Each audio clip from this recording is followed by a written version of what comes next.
All right, folks, let's talk about this economy. Donald Trump keeps claiming everything is great, everything is wonderful. I don't know what in the hell he's talking about. The Federal Reserve Bank of New York and the Federal Reserve Survey of Consumer Finance says Americans are drowning in debt. A record-breaking 18.2 trillion, with 77.4% of the families carrying some form of debt. The median household owing over more than $80,000. Then you got these farmers who are complaining that they can't sell their goods, and now they're talking about a possible bailout. Interesting. Benga Ajolore is the chief economist at the Center for Budget and Policy Priorities. He previously was an economist with the USDA under Biden-Harris. Glad to have you back on the show. Let's first talk about these farmers. And I'll be perfectly honest with you. As far as I'm concerned, these MAGA farmers who are in Arkansas, in Iowa, Illinois, in Wisconsin, in Indiana, in Pennsylvania, and all these red states, they can all go to hell. They voted for this. And so they got screwed last time. So I'm just trying to understand, did they think the playbook was going to look different this time around? They did. I think so, because when you look back at the first administration, Trump's trade war was just basically on China, and it was very targeted and narrow. And this kind of trade war, no one expected. We're looking at tariffs on so many different countries, so many different products. And it's not just, certain products that farmers may have been benefited from, but now we have products on tariffs on steel, aluminum, fertilizer. So now their costs are going up. So, I don't want to, blame the farmers too much, because what we're seeing this time, no one expected. Actually, I will blame them, and they should have listened to Vice President Kamala Harris, because she said it. She literally said what was going to happen. And so all of these people are acting like they're shocked, but this nutcase, he said all this stuff during the campaign. He said it. And this is the crazy thing for me out of all of this. They literally told the people, we're going to do this. Project 2025, all this sort of stuff. But you know what? A lot of people said, well, I didn't really think they meant it. Oh, they did. That is true. And one of the things that, we just have to deal with is that now that they're in power and they're doing these things, we have to figure out ways to get through this and to help, 'cause some of this stuff is going to impact all of us, not just the farmers. And so that's why we have to focus on some of these problems and try to figure out what is the best way through. I'll be honest with you. The only way through is for Democrats to get control of the House and or the Senate in 2026 and regain the White House. I keep telling people, buckle down. This is what we're about to deal with in every facet, whether it's a crazy, deranged Department of Justice, whether it's these schizophrenic tariff policy, whether it's the corruption we're seeing, all of these things, we might as well deal with this reality, because this is what they're going to do. Whether we're talking about immigration and the deportations and letting ICE do whatever they want, Donald Trump is unhinged. There's no bottom. There's nothing else. Can't run again despite all their protests saying, oh, he can run 2028.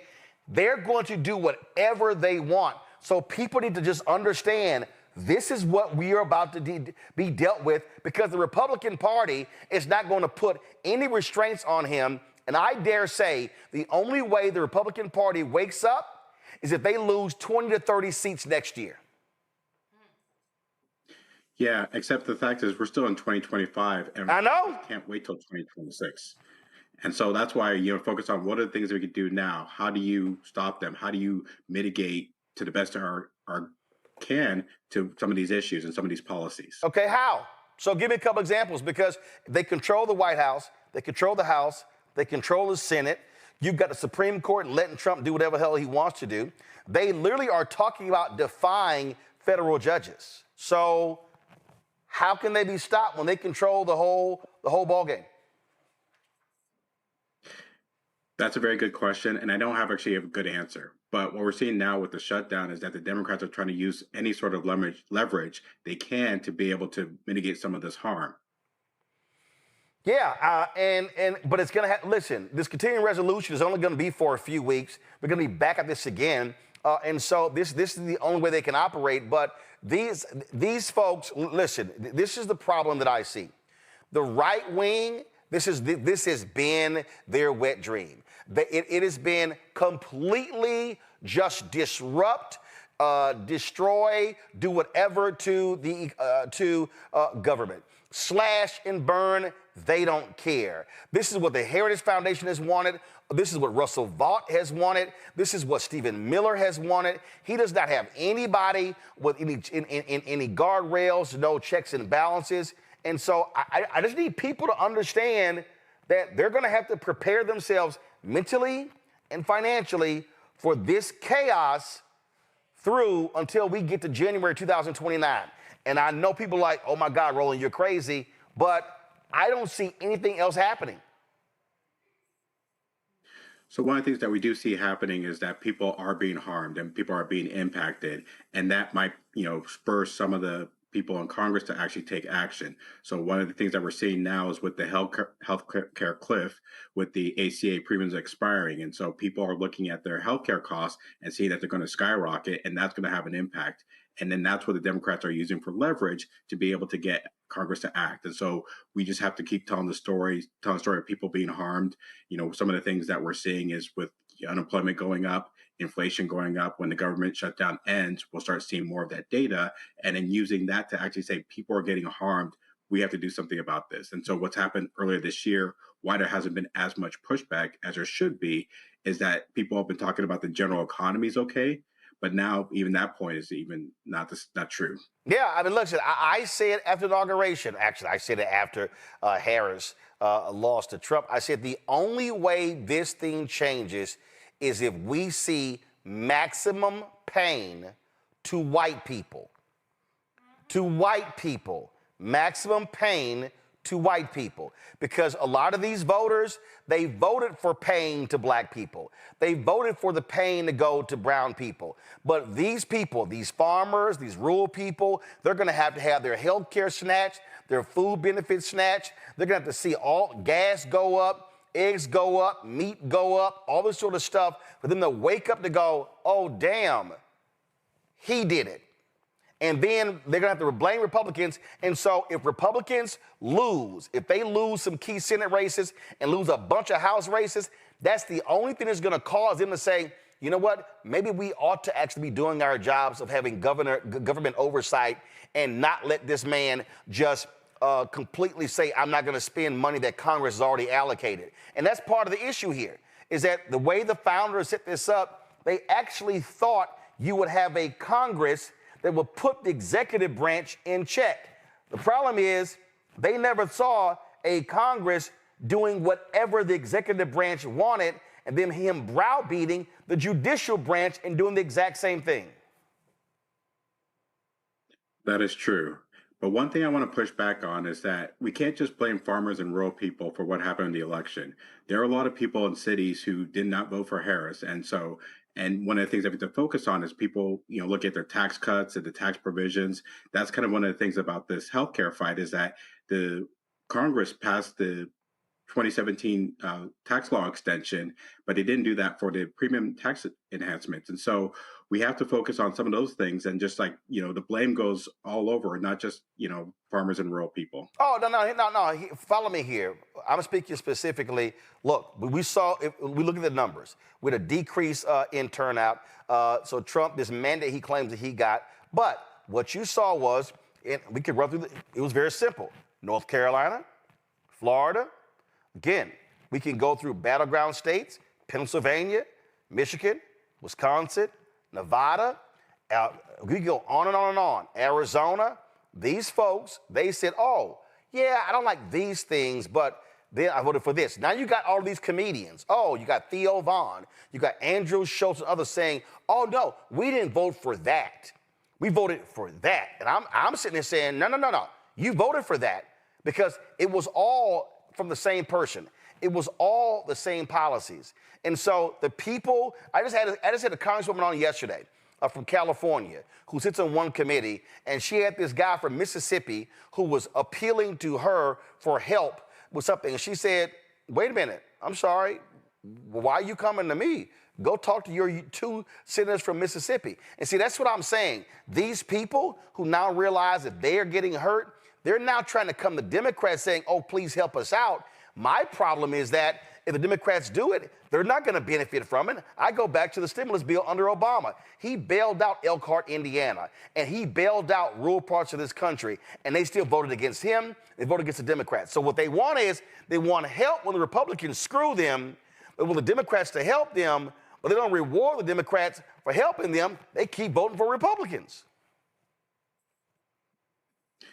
Yeah, and so that's why, you look at what's happening with the shutdown is that they're trying to figure out ways to be able to make sure that the cost in terms of healthcare goes up, doesn't go up for people, and that they're able to push on that. And then also even try to push on to make sure that if they do pass this CR, if they do pass appropriations, that the executive branch is not just going to rescind it. And so that's why we see Democrats fighting for this. Well, I think it is smart for Democrats to go hard as possible fighting this, because at the end of the day, they're going to get screwed. And listen, the point that I made earlier when I talked about those rural folks who now are realizing this here, well, here's the deal. Donald Trump's approval ratings among rural Americans has actually dropped, and hopefully these people are waking up to now realize what's going on. According to polling by ActiVote, Trump's net approval rating among the demographic of rural Americans declined plus 22 points to plus 14 in September. That's a decrease of 8 points. And this is why I specifically was calling out rural voters. Boom, right here. Rural voters are an important voting bloc and are key to Trump's base. 2024, he won 63% of rural voters, up from 60% in 2020, according to AP Votecast. And this is the whole deal. Those rural voters, more pain has to hit them for them to wake up and realize, what the hell did I do? And we're seeing that happening with the farmers. We're seeing that may happen with the healthcare costs. We're seeing prices at the grocery store going up. And so everyone's starting to feel this pain. And this is because they have a trifecta. We know who's to blame. Absolutely. Banga, I appreciate you joining us on the show. Look forward to having you back. Thank you for having me. Yes, sir. Going to go to a panel when we come back after this break. You're watching Roland Martin Unfiltered on the Black Star Network. On the other side of change. We are talking about our North Star, our luminary, our guide, Assata Shakur, who recently passed away in Cuba. We're going to unpack her legacy. I refuse to allow Assata's legacy to die before children that aren't even born. Like our babies that aren't even born must know her and must know her. And that roadmap is going to get us closer to liberation. You're watching The Other Side of Change only on the Black Star Network. If in this country right now, you have people get up in the morning and the only thing they can think about is how many people they can hurt, and they got the power, that's the time for mourning. For better or worse, what makes America special, it's that legal system that's supposed to protect minorities from the tyranny of the majority. We are at a point of a moral emergency. We must raise a voice of outrage. We must raise a voice of compassion. And we must raise a voice of unity. We are not in a crisis of party versus party. We are in a crisis of civilization, a human rights crisis, and a crisis of democracy itself. And guess what? You've been chosen to make sure that those that would destroy, those that would hate, don't have the final say, and they don't ultimately win. Hi, I'm Lavelle Crawford. I ain't wearing a bow tie today because I wanted to breathe. And you're watching Roland Martin Unfiltered.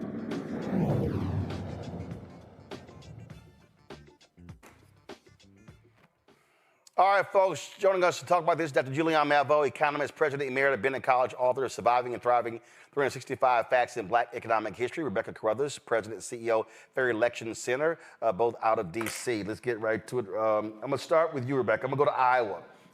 You're from one of those red farming states of Nebraska. Go to my iPad. Joni Ernst, United States Senator. She ain't running for re-election. Republicans are like, oh, hell. You look at some of the special elections happening in Iowa. It's some pissed off white folks there in Iowa, and they should be pissed off because they've been getting their asses lit up. And again, the point that I was trying to make there with Banga is real simple.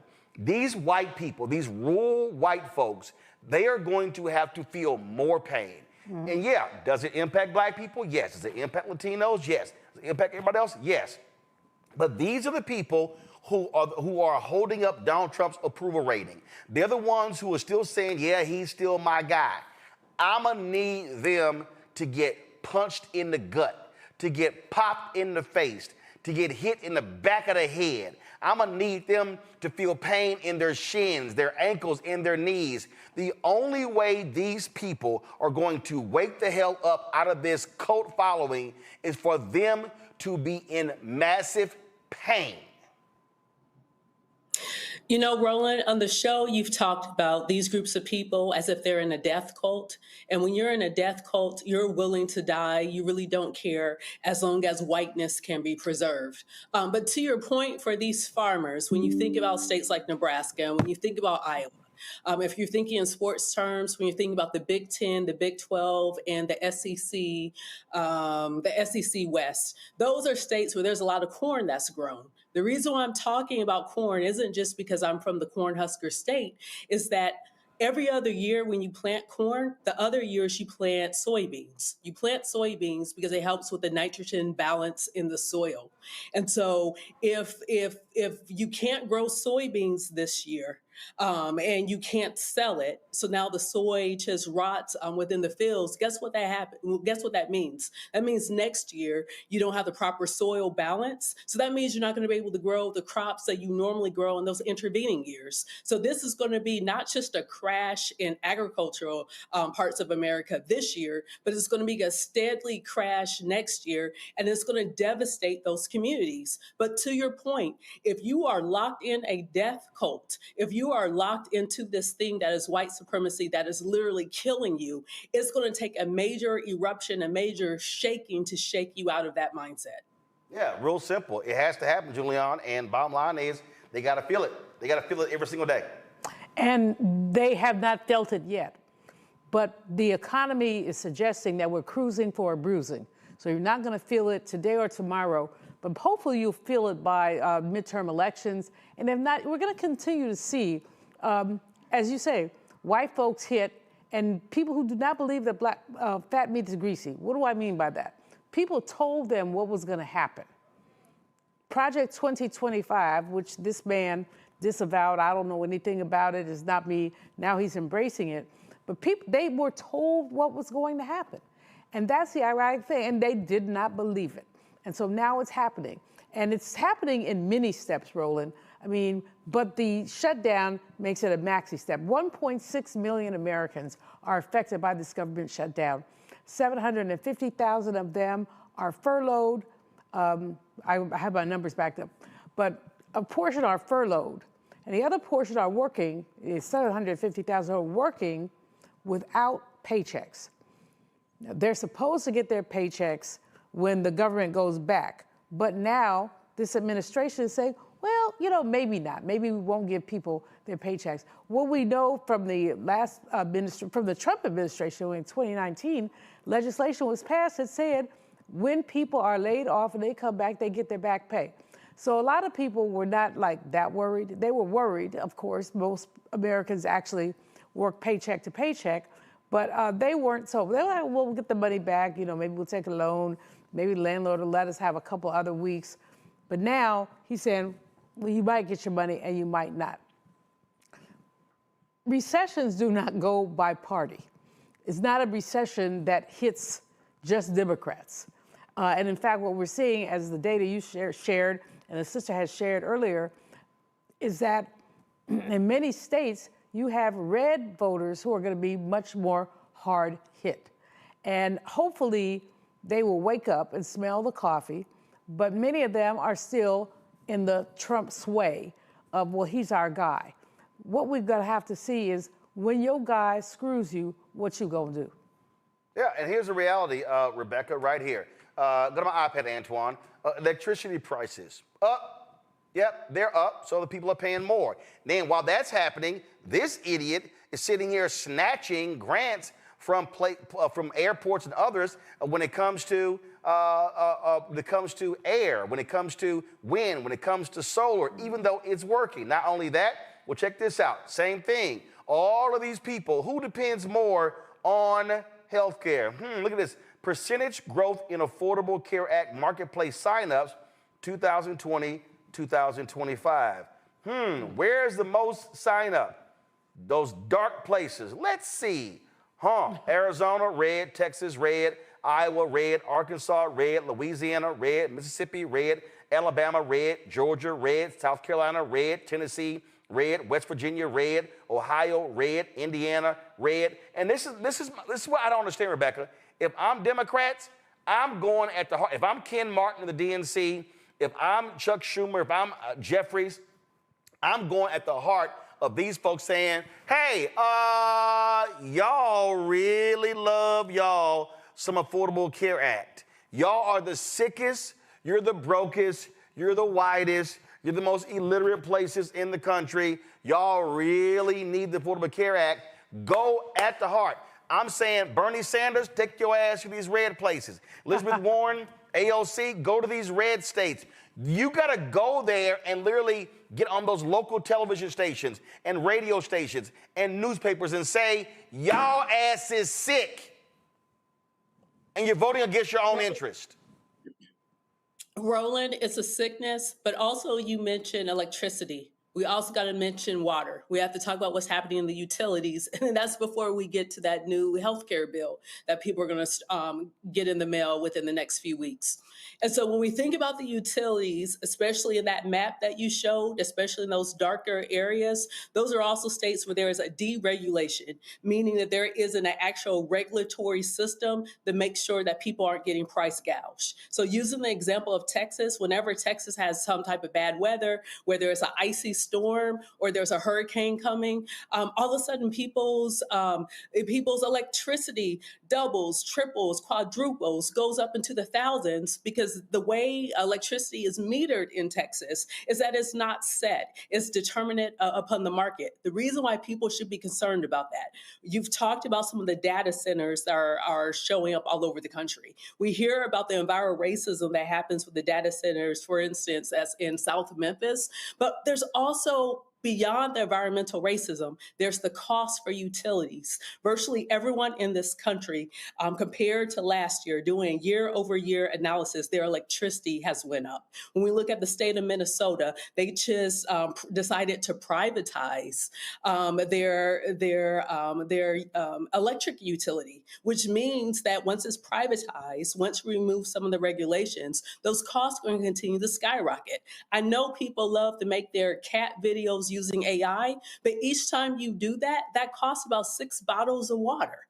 So now we have to talk about how water utilities are also going to go up. So it's not just that food prices at the pump, that agrarian produce and all that stuff is going up. And that's before you start dealing with the downstream, with the manufacturing and processed foods. Now your electricity is going up. Your water is going up. And on top of everything, your goddamn healthcare is getting ready to go up. Well, now I showed you those dark colors, the colors that are right below them. Back to my iPad.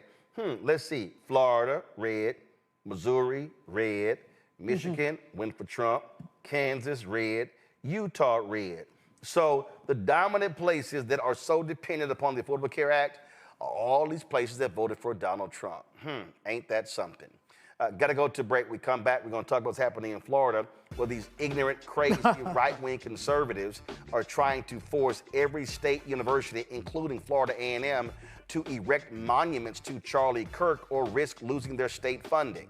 We'll talk to a Florida State Senator next. Support the work that we do. Join our Bring the Funk fan club. Your dollars are critically important for us to do the work. The goal is to raise $1 million between now and the end of the year for the projects that we are launching, folks. If you want, we got a new daily show we're launching, a midday news show. We got a weekly show we're launching. Also, we're completely changing blackstarnetwork.com to be a news portal. And so your support is critical. Use the Stripe QR code. You see it bottom right, left-hand corner. Use that for also credit cards. PayPal's R Martin Unfiltered, Venmo RM Unfiltered, Zelle, Roland at RolandSMartin.com, Roland at RolandMartinUnfiltered.com. Checks and money orders, make it payable to Roland Martin Unfiltered, P.O. Box 57196, Washington, D.C. 2003 7-0196. Back in a moment. Next on The Black Table with me, Craig Carr. A reminder that there is always more to a story than meets the eye. From book bannings, growing censorship in our classrooms, and the loss of basic human rights, the actual motivations behind those actions and others paint an even more troubling picture than most of us realize. What we need to do is bring this issue front and center to the table, because the alternative is that we'll just go down slow, which is no way to go down. Master historian and educator Dr. Gerald Horne joins us again, and we take a deep dive into the truths behind the headlines of the day and how we might be able to turn the tide. That's on the next Black Table here on the Black Star Network. Hello, I'm Isaac Hayes III, founder and CEO of Fanbase, and I'm here with a very important message. We are at a turning point in the Black community where we must have equity in the apps we use that scale to billions of dollars. But this time, we own the infrastructure, we own the culture, and we shape the future. And Fanbase is the future. Fanbase combines the free functionality of Instagram, TikTok, and YouTube into an all-in-one platform built for the evolution of social media and monetization. With over 1.4 million users, that's real proof that we are shifting the conversation of tech ownership and equity for creators. So right now, I want you to go to startengine.com/fanbase and invest today. The minimum to invest is $399. That gets you 60 shares of stock in Fanbase at $665 a share. This marks a turning point in Black ownership of social media. If we don't take this opportunity to own social media right now, we will always be customers to our own creations. And that can't go on. So once again, go to startengine.com/fanbase and invest today. We must own the platforms where our voices live, our stories matter, and where our culture drives the world. Thank you.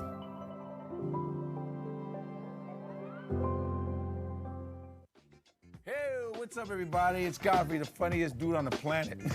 And you're watching Roland Martin Unfiltered.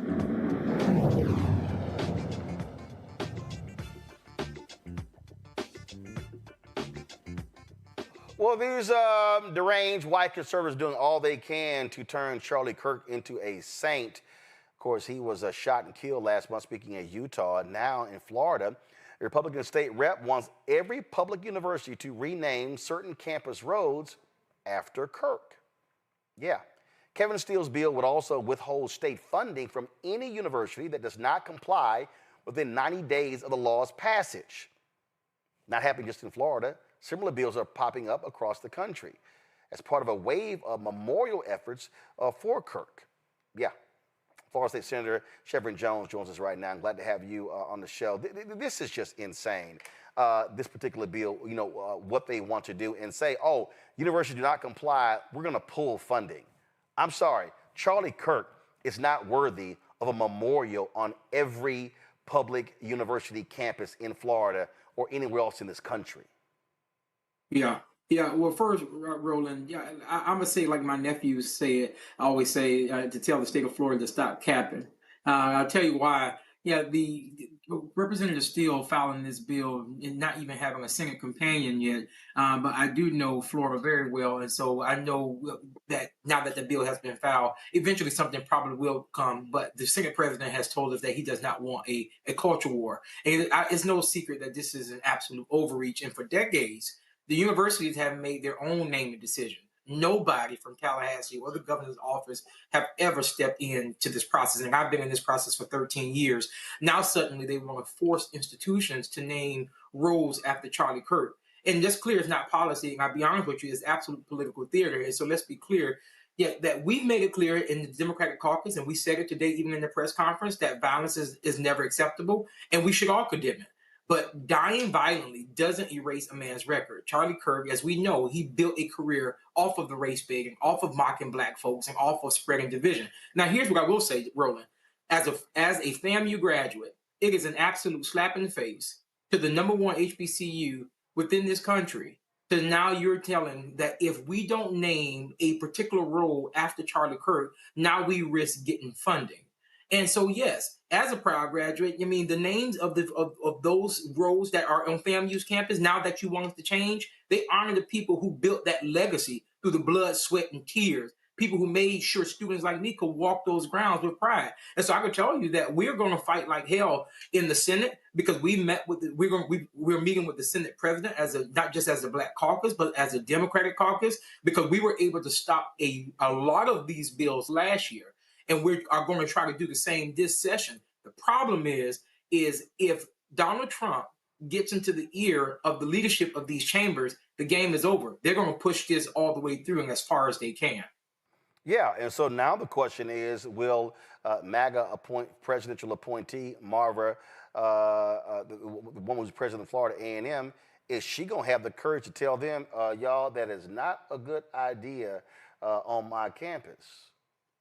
Well, Roland, I don't know if you heard, but you see that, I'm sure you know that you have this Blexit that's about to go across the country to HBCU homecomings, and they'll be here at Florida A&M on the 17th. I have not spoken to President Johnson as of yet, but I do know, and I don't know if you all remember, but a year before last, in the bill that was filed, which was the Stop Woke Act, it prevented that any institution that stops any diverse conversations of happening on their college campus, you are now in violation of the law.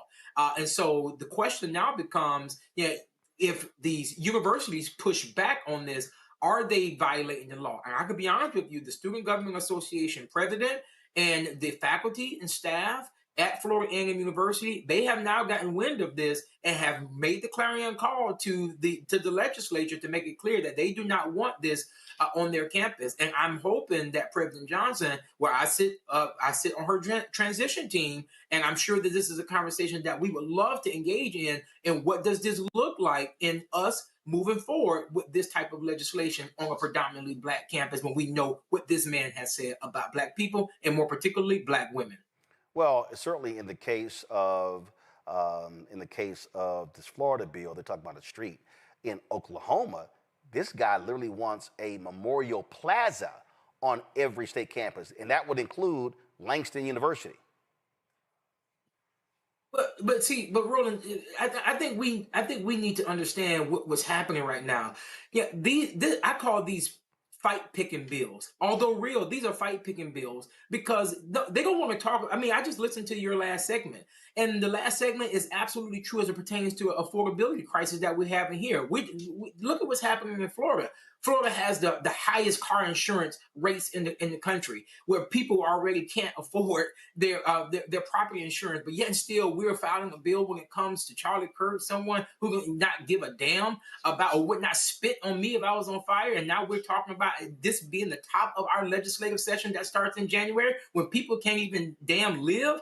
Come on, I think, and as I share with our leading caucus, our chair this past week, is that we have to start doing, as you just said, start hitting them on the affordability issues. Stop playing patty cake with these Republicans, because they are not coming to this fight just fighting with fire. They are coming with big guns, and we need to be doing the same and fight fire with fire. The time out for playing nice. I think we need to go in guns blazing this legislative session, because they're coming for it, because this is a legislative year, and surprise, surprise, the polling is down in Florida. Julian, it really is some silly stuff that we're seeing these folks do, but they want the culture war. They want this battle. More so than the economic war, Roland. That's the issue. This man came in here saying, I'm going to fix the economy. I'm going to fix the economy. He did not fix the economy. Instead, he's waded in the waters of a culture war. How dare they? If every Florida university had to name something, they ought to name it after Rosewood. There'd be a Rosewood Avenue. Rosewood Drive, to talk about what happened to Black people in Rosewood. Instead, this fool and his minions, who all drink some kind of weird Kool-Aid, are saying every state university in Florida should name something after Charlie. Who was Charlie Kirk? Why do we want to name stuff after him? Why do we want to canonize a man who said that Black women were stupid, that we did not have the mental capacity to do anything? I mean, every time I think about it, I first get angry and then I get resilient. But I first get, because it's like drinking out of a damn, excuse my language, water hose. You drink out of water, every day they have some stupidity that they're doing with Pam Bondi, with her, I mean, forgive my ignorance, but do they have like a clone factory where all these white women get their lips pumped up and the hair extended? I'm just asking. I don't know the answer to that, but they all look alike. They look like Melania. That's another story. It's all, Rebecca, at the end of the day, this is a part of the strategy. And listen, what we talk about this stupid-ass Blexit coming to campus, what they want is they want the moments to go viral. Hey, I think here to me is what happens. You have Florida State, so you be at Florida A&M or any of the HBCU. Mm-hmm. You completely ignore them, literally. You tell students, totally ignore them. Walk right past them. You ignore them because what they want, when those white boys went to Tennessee State, they wanted the reaction. That's what they desired. Then they can go on all these conservative talk shows and podcasts, raise money, and trash these HBCUs. You ignore them. That's what you do. This isn't the first time this type of cabal tried to show up on campuses and target HBCUs. And guess what? We didn't really hear anything out of it. I don't think this is going to be anything different. I think they're trying to sensationalize things. I think they're trying to get attention, like you said, it's for clicks and views.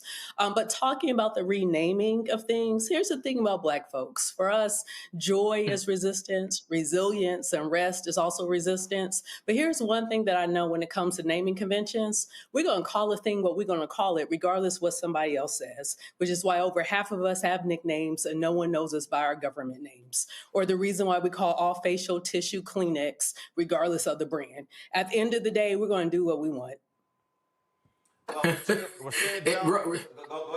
Roland, here's what I'll tell you. It took them 7 years. We voted for a slave memorial 7 years ago. It took them 7 years for them to put that slavery memorial up. It just got up 2 months ago. And it's amazing to me that for 7 years, you're saying that if you don't put up a damn sign in 90 days, you lose your state funding. Now talk about that. And let's talk about where's the fairness in that. It never existed in the state of Florida. Indeed, indeed. All right, State Senator Jones, we appreciate it. Thanks a lot. Problem. All right, folks, going to a break. We come back. We're going to talk about Trump going after the mayor of Chicago, the governor of Illinois. Also, talk about Representative Hakeem Jeffries had a war of words with Representative Mike Lawler of New York. We'll show you that. You're watching Roland Martin Unfiltered on the Black Star Network.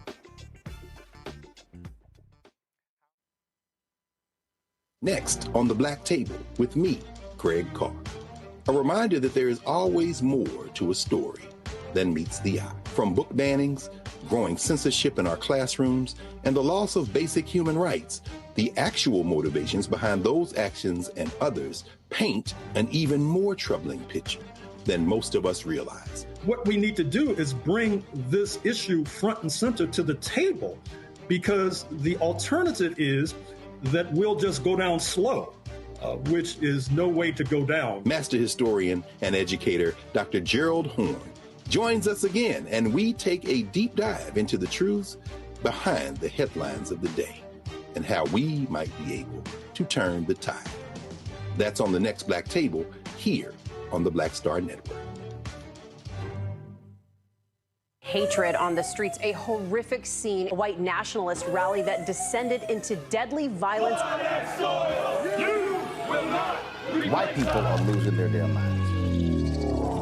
As an angry pro-Trump mob storms the U.S. Capitol, we've seen Shutdown. We're about to see the rise of what I call white minority resistance.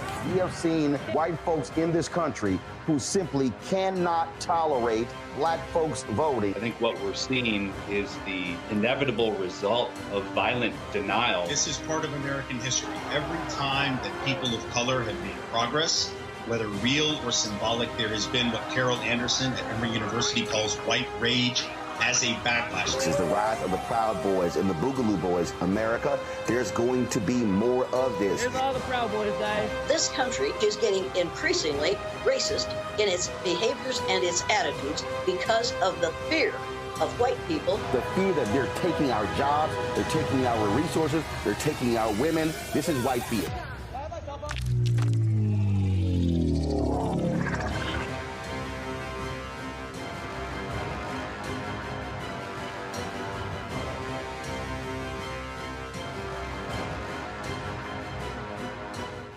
Phil Thompson with winwithblackmen.org. You're watching Roland Martin Unfiltered.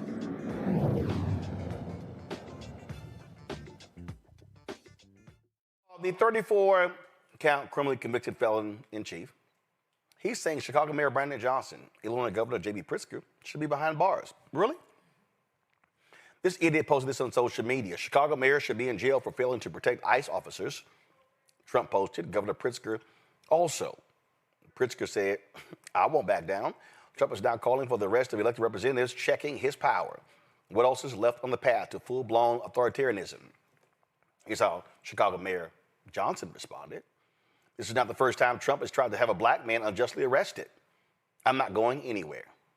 The exchange followed Mayor Johnson's executive order prohibiting ICE and other federal agencies from using city property for civil immigration enforcement, and Illinois' lawsuit seeking to block Trump's deployment of hundreds of National Guard troops to Chicago, a move a federal judge immediately halted. But not only that, y'all, then you have this idiot out of Texas, Greg Abbott, who is sending troops from Texas to Illinois. Now, keep in mind, this is the same Greg Abbott who sent undocumented workers to Illinois. So just so we can keep up, Greg Abbott is sending Texas troops to Illinois to deal with the issue of undocumented workers that he sent to Illinois.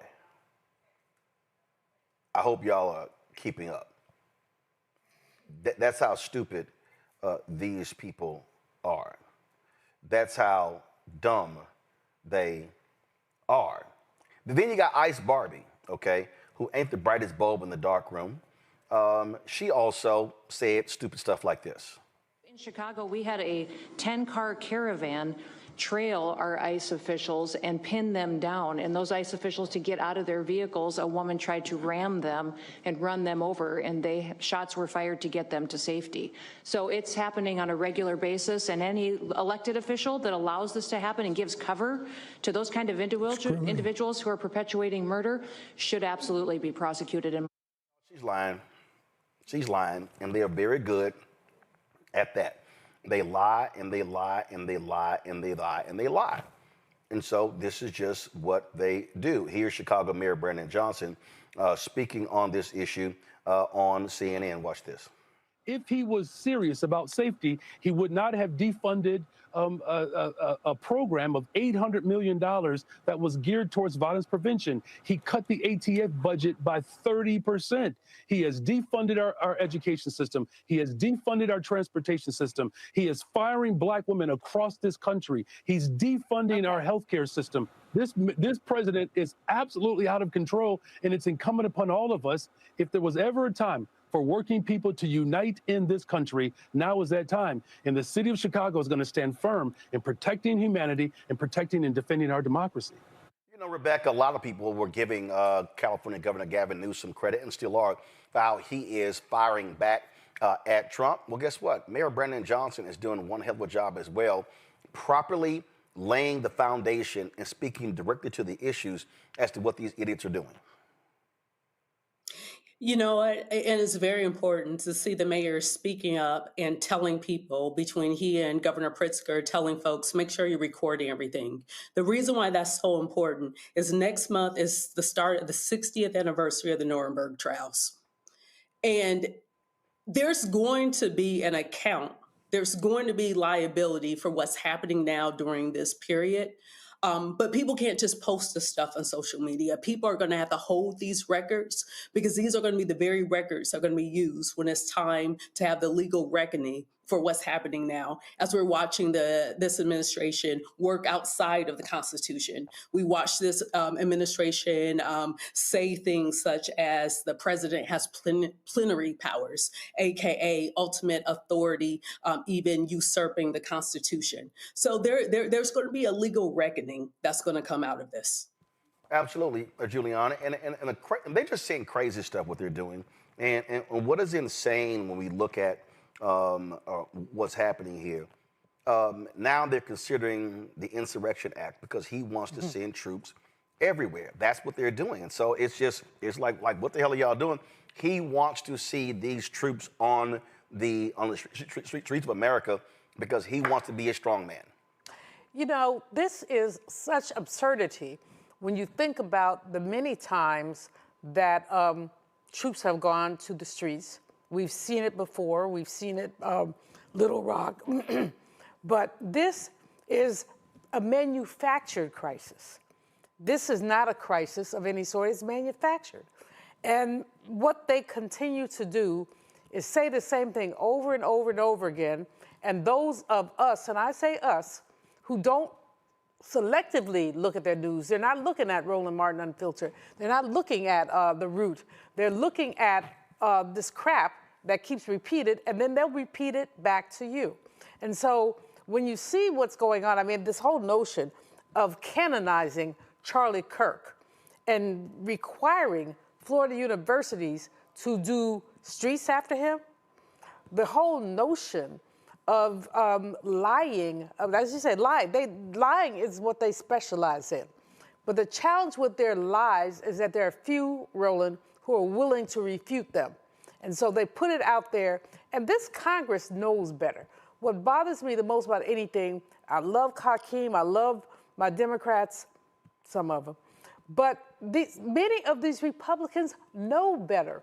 When even Marjorie Taylor Greene says, wait a minute, some of my constituents are going to lose their health care. When even Marjorie Taylor Greene says, wait a minute, why are the rest of them silent? And so we're looking at a situation where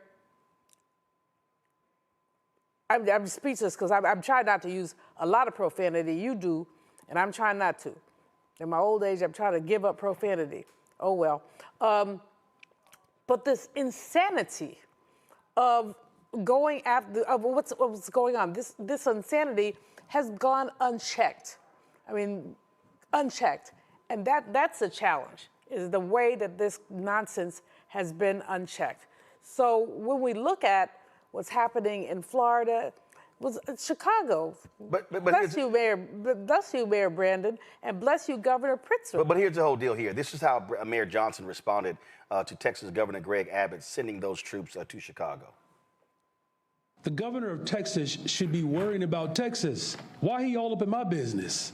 Focus on Texas. The minimum wage in Texas is $7.25. The life expectancy in Texas is lower than Chicago. The governor of Texas spent $200 million that should be going towards raising the minimum wage in Texas, that should be going towards making sure that life expectancy is not cut off. $200 million to bus migrants to cities across America. He dealt with a storm where 700 people died.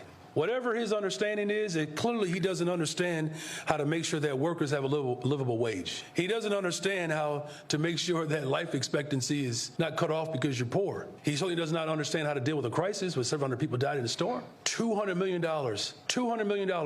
of Texan tax dollars that went towards busing migrants. That's how you respond, Rebecca.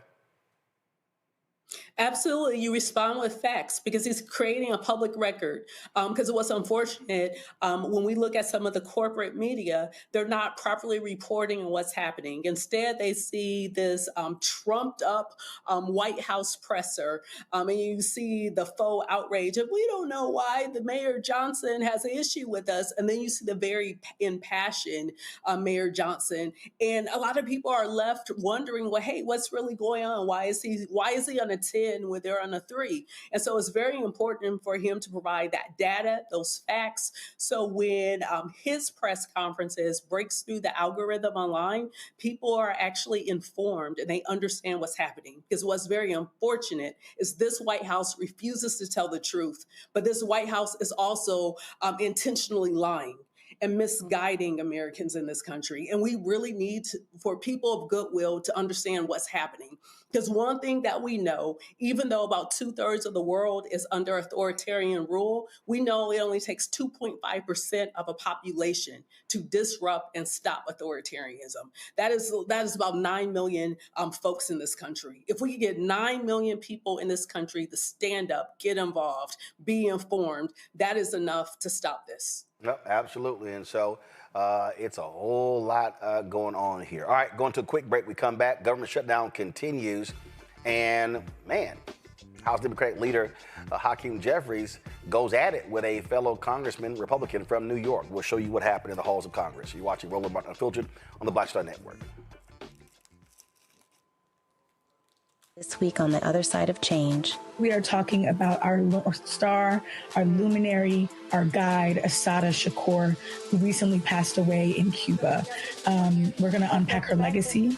I refuse to allow Assata's legacy to die before children that aren't even born. Like, our babies that aren't even born must know her and must know her. And that roadmap is going to get us closer to liberation. You're watching The Other Side of Change only on the Black Star Network. Next on the Black Table with me, Craig Carr. A reminder that there is always more to a story than meets the eye. From book bannings, growing censorship in our classrooms, and the loss of basic human rights, the actual motivations behind those actions and others paint an even more troubling picture than most of us realize. What we need to do is bring this issue front and center to the table, because the alternative is that we'll just go down slow, which is no way to go down. Master historian and educator Dr. Gerald Horne joins us again, and we take a deep dive into the truths behind the headlines of the day and how we might be able to turn the tide. That's on the next Black Table here on the Black Star Network. This is Eric Dickerson, and you're watching Roland Martin Unfiltered.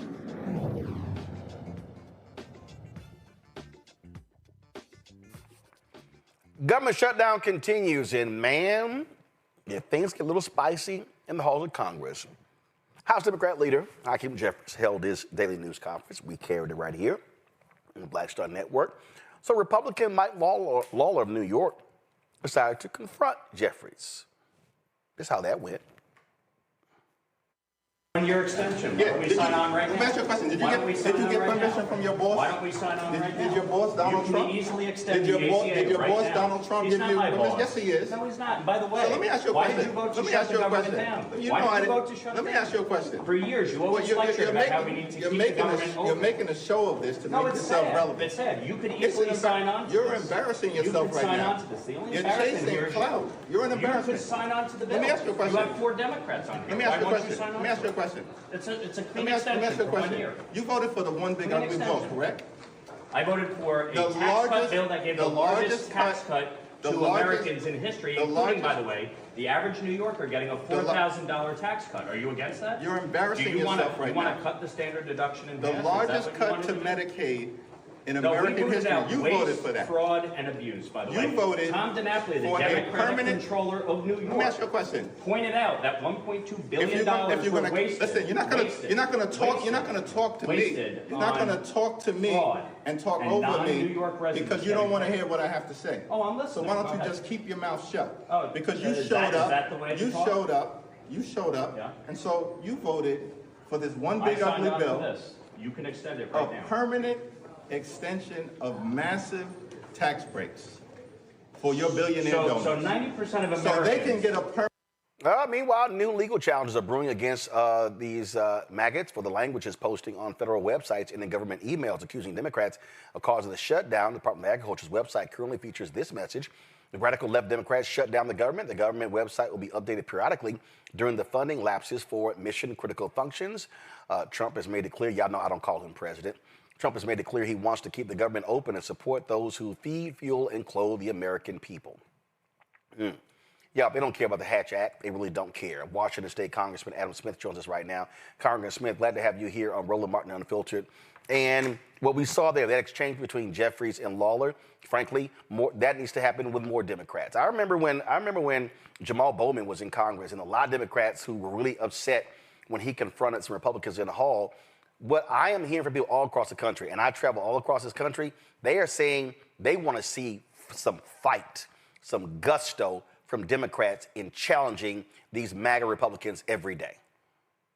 Yeah, no, I think that's happening. You're seeing Democrats all across the country. You've seen it for a year now, calling out the authoritarian approach to governing that Donald Trump has taken, a budget that, as Hakeem pointed out, has gutted health care in favor of tax cuts for the wealthy, his illegal tariffs that are driving up costs on everyday Americans, his freezing of spending across the country without any legal authority to do so. So I think you've seen that. You've seen that fight. We have to stick to it. We have to be united, and we have to stand together right now more than ever, because we have drawn a line in the sand on the budget bill right now, on continuing the Trump budget, and said, no, we're not going to do that unless you make some changes. And I think we all need to stand united in that fight. I applaud Hakeem for standing up. I think it's ridiculous of Mike Lawler to show up and accost Hakeem and just shout, just talk over him, never listen to anything he has to say, just try to berate him and bully him. And I agree with Hakeem. That's embarrassing. Mike Lawler is an absolute embarrassment if he thinks that's the way we ought to have conversations. He wants to make a point, make the point. Then, forgive me, shut the fuck up and let Hakeem say something instead of just talking over him constantly. I agree 1,000%. And when I said I had a Democratic strategist on here, Ashley Etienne, who said, hey, Democrats shouldn't go to the mat on this. I said, no, you have to. I said, force them to have to defend this and expose the reality of these red state voters who are desperately depending on health care. And I said, Democrats got to stop bailing these folks out who are never going to vote for them anyway. They have to put it up there every day and say, you're going to lose your health care because of these idiots, and you got to force them to have to own that. Yeah, well, I think we have to have the debate and say, look, the Trump budget guts your health care, drives up your prices, and is going to take millions of people off of health care. Frankly, I don't care if these people are red state, blue state, whoever they are. We're talking about millions of Americans who are going to lose their health care insurance. And understand something. For the tens of millions of Americans who aren't going to lose their health insurance, this still costs you. Because the more people who don't have insurance, the more uncompensated care has to be provided, and more health care goes up for everyone. So knocking all these people off of health care is going to cause rural hospitals to close. It's going to cause community health care clinics to close. Don't think that this is just going to impact those people who see their premiums go up and lose their health insurance. It's going to impact everybody who's trying to buy health care. And I think we ought to drive that point home and forward. I don't think we should, focus and blame the red state people for one thing or another. We should just lay the facts out to them about what is going to happen from a policy perspective that's going to impact them. And I think Hakeem and others have been doing a damn good job of that. Congressman, here's why I disagree with why I think it has to be specific to red states. I'm born and raised in Texas. I'm still a registered voter in Texas. I spent a ton of time on the road. I was in Louisiana speaking to Louisiana State Conference, the NAACP, on Saturday. Again, MAGA Governor Jeff Landry. I got to deal with Greg Abbott in Texas. I spent lots of time in Georgia and all these other different places. And here's what I have been saying, and I said this directly to President Obama when he was there. I think what Democrats have done, Democrats have played nice discussing health care. Obama used to go to the suburbs of Ohio and Virginia and Maryland discussing it. And I said to him, and I said to Valerie Jarrett, I said, take this thing to the whitest, reddest, sickest parts of the country and literally say, I passed this bill for you. Go to my iPad, Antoine. This is the percentage of growth of Affordable Care Act marketplace sign-ups in the last 5 years. The dark portions are the places with the most sign-ups. South Carolina, red. Georgia, red. Alabama, red. Mississippi, red. Louisiana, Tennessee, Arkansas, Texas, Arizona, Iowa, Indiana, Ohio, West Virginia, all red. The second group, Florida, Missouri, Kansas, Utah, Michigan, all red. Michigan, of course, went for Trump as well. The reason I'm saying this is that I get that. But I think one of the mistakes that Democrats make is not specifically saying to folks in red states, hey, you may not realize it, but you're one of the sickest states in the country.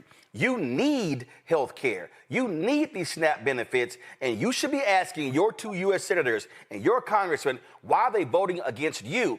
A lot of these folks don't think it's them. They think, oh, it's hurting those people. It's hurting them. It's like, no. It's hurting you.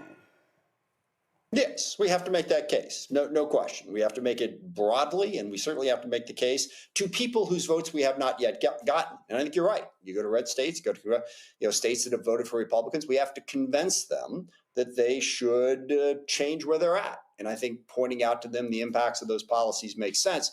I just want to be very careful about not being condescending to them and implying that somehow they don't know what's in their best interests. I think we have to make the case that this is the impact and open our tent wide enough to welcome them back in.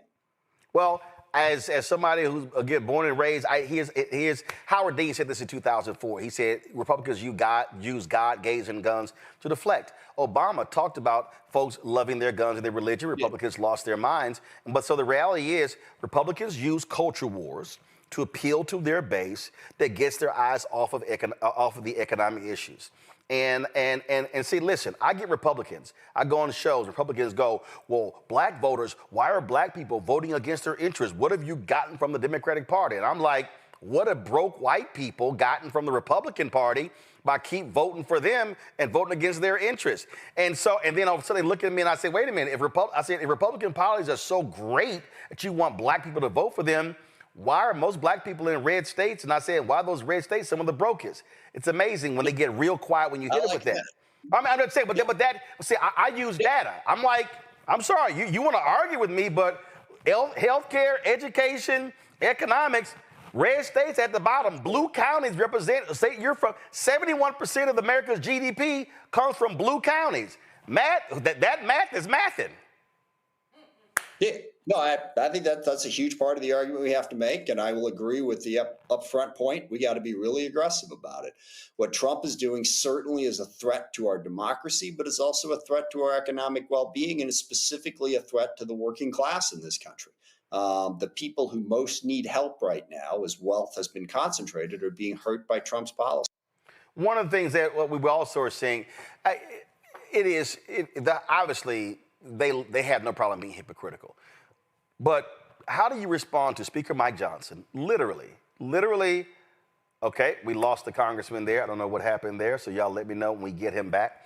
But we'll wait to get him back. Rebecca, I'll go to you. This thing, it infuriates me, Rebecca, when Democrats are not as aggressive in literally saying, you have the worst education, the worst health care, the worst economic outcomes. Why you keep voting for these cats who love to fund billionaires? Roland, in 2009, I worked for Congressman John Dingell on the Hill, and I worked in the Affordable Care Act. And so listening to that exchange reminded me of some of the internal conversations and debates. And the issue was Democrats lost the messaging. The messaging is very simple when it comes to to Obamacare or the Affordable Care Act. It's that insurers, they know up to 20, 50 years what the actuarial rates are, i.e. how much they're going to charge folks based upon life expectancy and outcomes. They already know what those numbers are. Those numbers are going to skyrocket. They're not going to just go at a slant like this, but they're going to go up like this. So the point of the ACA was to slow this down to this, so American consumers aren't paying 5,000% over the next 10 years of what their current insurance premium is. That's how you talk about it. You talk about, hey, this industry is causing prices to skyrocket. We're trying to slow that down for you because we want to make sure with your private insurance, you're able to go to the hospital, but you're also able to do preventative care where you can avoid the emergency room if possible, but you can do routine care with a primary care provider. That's how you have to talk about it. And explaining it is not condescension. Like to me, I'm a little taken aback to hear a member of Congress say, hey, if we explain public policy to people in terms in which they understand, they may not like us doing that. But guess what? People need to know what's happening in this country because then voters are actually empowered. This happened today. 2 Arizona senators jammed up Speaker Mike Johnson saying, why are you not seating a duly elected Democrat? And Mike Johnson keeps trying to say, oh, no, it has nothing to do with Epstein. We know he lying because he appointed 2 Republicans during a pro forma session. They're in a pro forma session right now. What's the problem? I love this exchange. Again, this is how you challenge these folks. Watch it.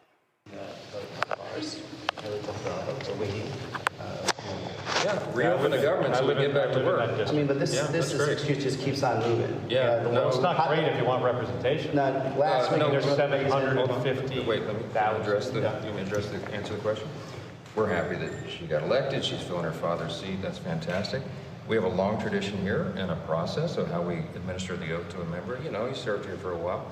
We're going to do that as soon as we get back to work, but we need the lights turned back on, so we encourage both of you to go open the government. Didn't we so do we that get with the everybody back to regular Virginia session. Republican swore the person in under the same circumstance? The exception is there were 2 Floridians who were elected in a special election. This happened a couple months back.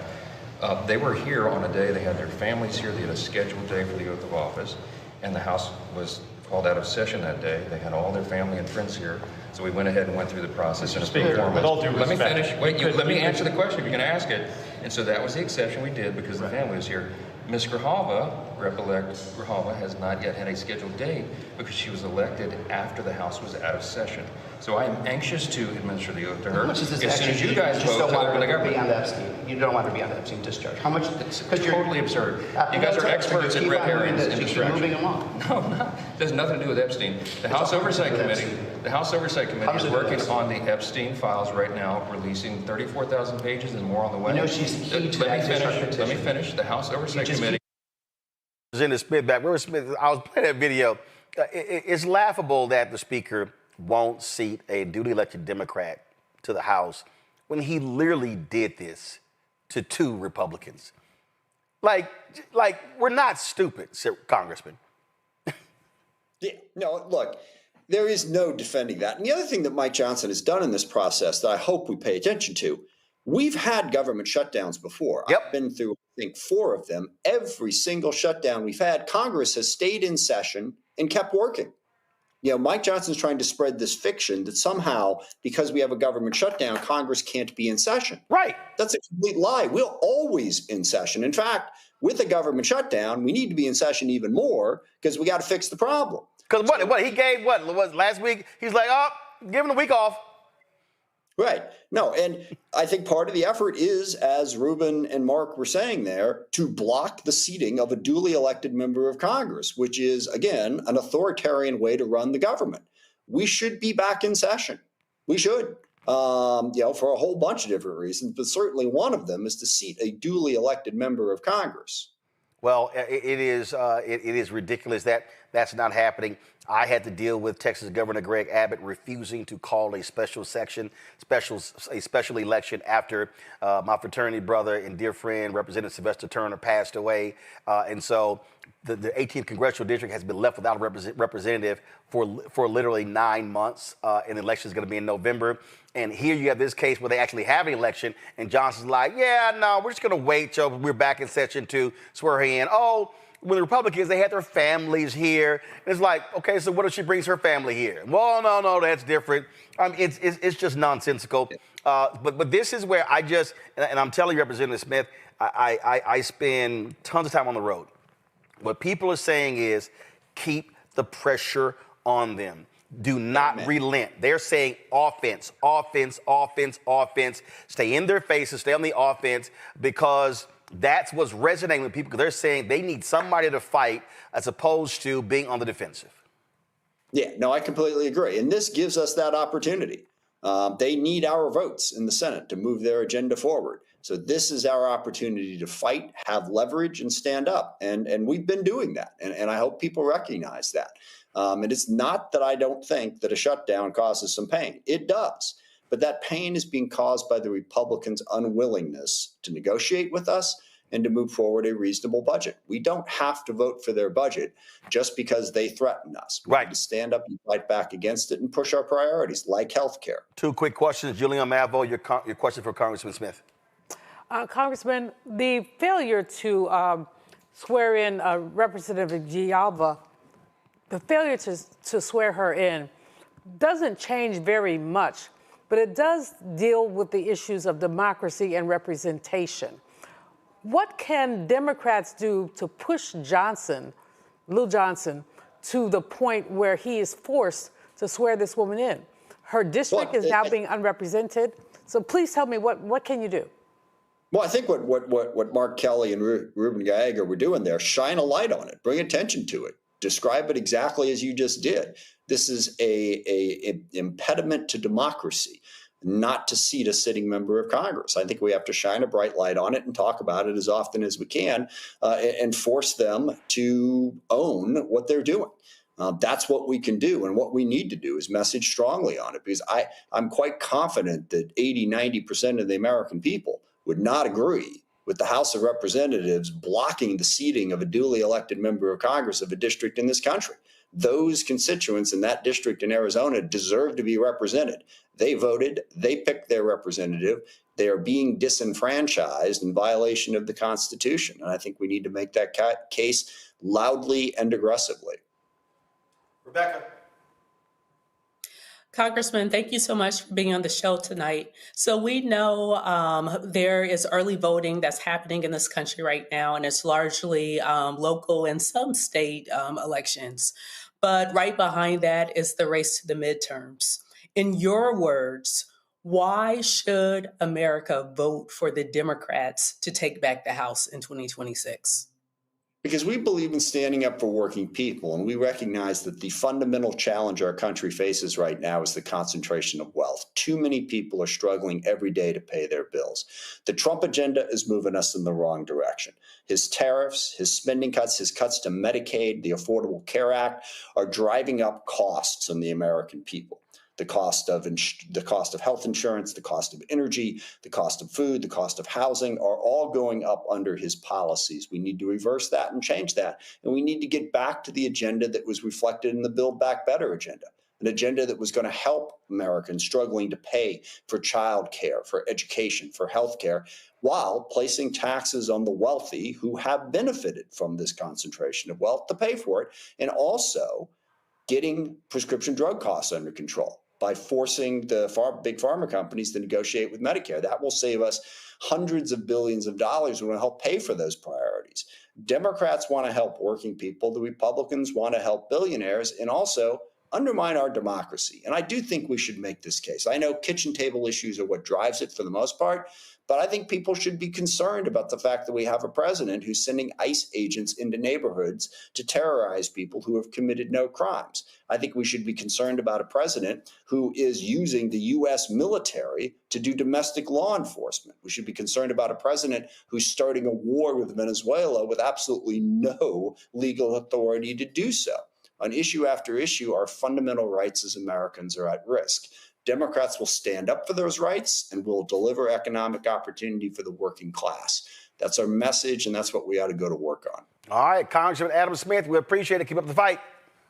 Thanks, Roland. Thanks for the chance. Appreciate it. Thank you very much. All right, folks, we come back. The Root now back to being under black ownership. We'll talk with the owner next, right here on Roland Martin Unfiltered on the Black Star Network. Don't forget, support the work that we do.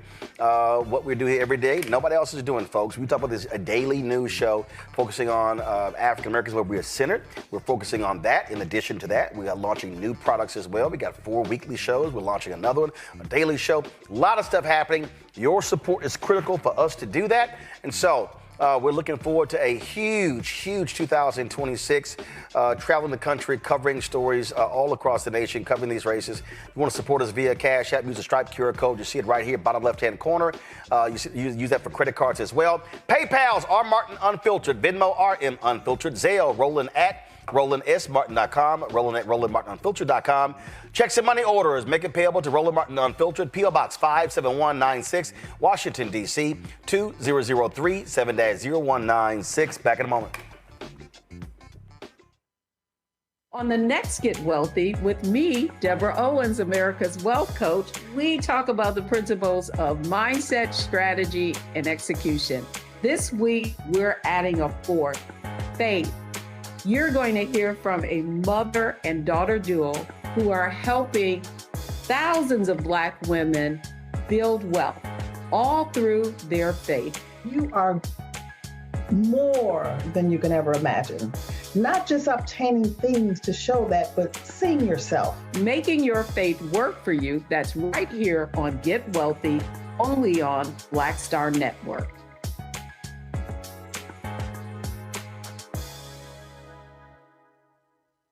If in this country right now, you have people get up in the morning and the only thing they can think about is how many people they can hurt, and they got the power, that's the time for mourning.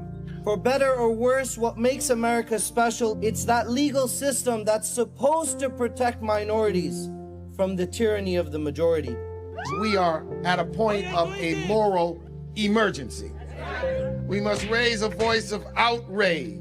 We must raise a voice of compassion. And we must raise a voice of unity. We are not in a crisis of party versus party. We are in a crisis of civilization, a human rights crisis, and a crisis of democracy itself. And guess what? You've been chosen to make sure that those that would destroy, those that would hate, don't have the final say, and they don't ultimately win. This week on The Other Side of Change, we are talking about our star, our luminary, our guide, Assata Shakur, who recently passed away in Cuba. We're going to unpack her legacy. I refuse to allow Assata's legacy to die before children that aren't even born. Like our babies that aren't even born must know her and must know her. And that roadmap is going to get us closer to liberation. You're watching The Other Side of Change only on the Black Star Network. Michael McMillan, President and CEO of the Urban League of Metropolitan St. Louis, and you are watching Roland Martin Unfiltered.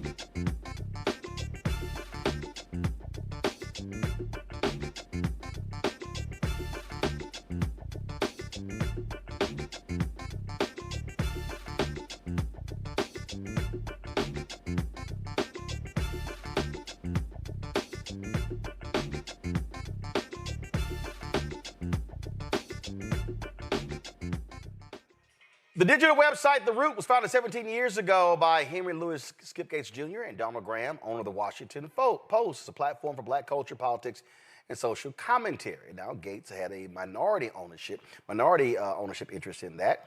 Then, of course, it went through other owners. Univision owned it, and then there's a white private equity company owned it. Now it is black-owned. CNN commentator, former Biden White House official Ashley Alison has acquired the digital media outlet through her company, Watering Hole Media. She joins us right now. Ashley, glad to have you on the show. First off, why? Thanks for having me, Roland. Why? Why'd you want to get The Root? Well, most people don't know this, but I was actually a journalism major in college. And so when I started Watering Hole Media in 2009, it actually was not a copycat, but it was inspired by The Root. The Root is something that I've always read. I've always found to be inspirational. That Root 100 list was always something I desired to be on, but I also studied people that were on that list about ways to get into politics, get into social justice. And I think in this moment, we need to own our own media. Black people need to be able to tell our own stories, just like you do every day on this network. And you talked about Watering Hole Media. You were doing these various videos on your YouTube channel. But obviously, moving to this is different. And so walk us through how you arrived at that point where you said, hey, let's do this. I need to make this move now. Yeah, so you are probably acutely aware of the everyday rigor it takes to build a following and an audience on social media. And so we are still going to continue to do this, but distribution is the name of the game in this current media climate.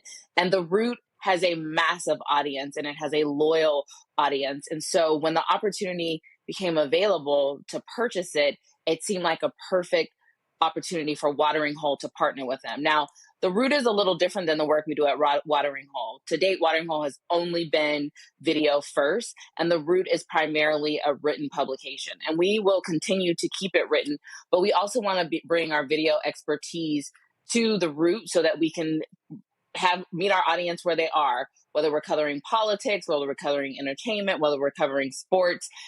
This distribution platform, this reliable source for Black people was so important to bring back into Black ownership, particularly in this moment in our country's history that we just couldn't let this opportunity pass us by. You talk about publication. Listen, initially it was very erudite, very, very highbrow, if you will. Then all of a sudden it began to shift and have different swings depending upon who was the editor.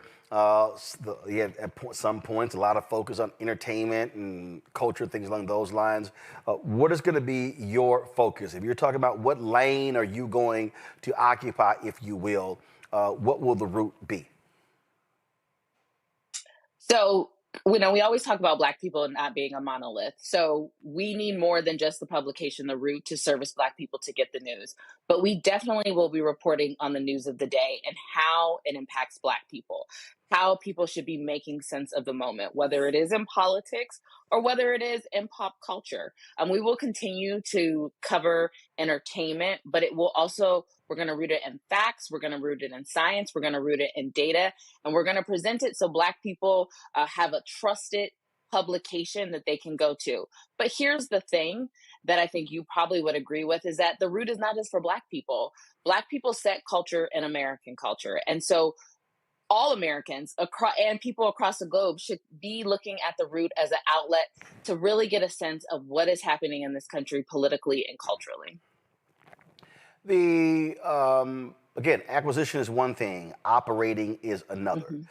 So first and foremost, when do you officially take it over? And then how do you then now rebuild? Because listen, when this private equity company owned it, they owned a bunch of other different sites. They were slashing and burning, stuff was being cut. And so what there is there, in terms of like right now? How many staffers does The Root have, and how are you looking to build and grow that? Obviously, while you also have to build and grow revenue because you got to manage the outflow based upon what the inflow is. Yeah, so I've been spending 20 years of my career usually in the back end of operations, making sure that the infrastructure of anything we build is strong, because the worst thing you can do is take something over, expand it too quickly, and then have to get rid of a bunch of folks. We right now have a handful of staff on there that are committed and dedicated to The Root, and we wanted to make sure they're Black journalists, and we wanted to make sure in this era that they kept their jobs. And so they are still on our team and we are working with them day to day. We currently own it. But we also want to learn our audience. I don't want to make any assumptions that I know something about The Root that I don't, and I've only owned it for a week. So we're studying our audience. We're going to be asking them questions. What do they want to hear about? What do they want us to cover? And we hope to grow. We hope to expand the amount of folks, whether it be through freelancers or adding additional staff, so we can cover the complexity of all the things that are happening in Black America and in this country. So we have a scaled approach that we're not going to grow too fast, but we will grow. And, 2026 is coming up. We have elections this fall that are coming up, but then 2028 is going to be coming up too. And we're thinking about how we scale properly to sustain it while also building the revenue. And one thing that I'm really passionate about, and I think is really important, is that just because you run a business, the business decisions don't need to impact the editorial decisions. We are going to make sure that our business decisions are not determining the stories that we're covering or the way we cover it. We are going to speak truth to power while still building a sustainable, profitable business. Questions from panel. Rebecca, you first. Congratulations. I am incredibly proud of you that you had the audaciousness to say, you know what, I'm going to go buy this thing and I'm going to return it to Black ownership. And I think that's fantastic. There's many of us who, I didn't even think about the possibility of something like that. So I applaud you. I hear what you're saying about having a global reach and a global impact. But who's your target audience in terms of demographic, but including the generational reach that you're looking for?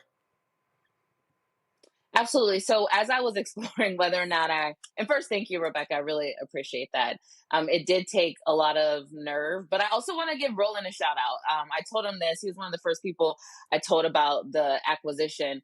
And he said something to me when we were at Essence Fest this past summer about focusing on something and doing it really, really well. And literally when I left Essence Fest, this opportunity came about. And so I really narrowed my lens and really figured out this is what I want to do and this is what I want to scale. So in terms of our target audience, again, Black people are a monolith. Right now, our average reader is between 30 to 50 years old, and we want to continue and maintain that base. But we also know that we have a lot of opportunity. Black people over-index on social media and digital properties. And so we think by also bringing video into it, we can hit a younger audience that is interested in a diversity of issues and subjects, from politics to sports, because there's politics in sports as well, right? And then for social economic readers, we think that with video and text, it will have us have a diversity of audience and reach. And then we also want to do collaboration. So maybe there's a Black Star Network collaboration that we can do, because we need to also be supporting one another. I am not going to be successful running this outlet by myself. I need to learn from all the great work that Roland has done to build this and other people are doing in this moment to build Black media. Julian. Congratulations, Sora. I am so extraordinarily proud of you and the work you're doing. I appreciate you so much. I just want to talk to you at some point about direction. Want to lift up, as all the things you said, I haven't heard the word education come out of your mouth. I've heard you talk about socioeconomics and other things. So let's talk education. Roland does a great job covering, especially HBCUs, and that's important.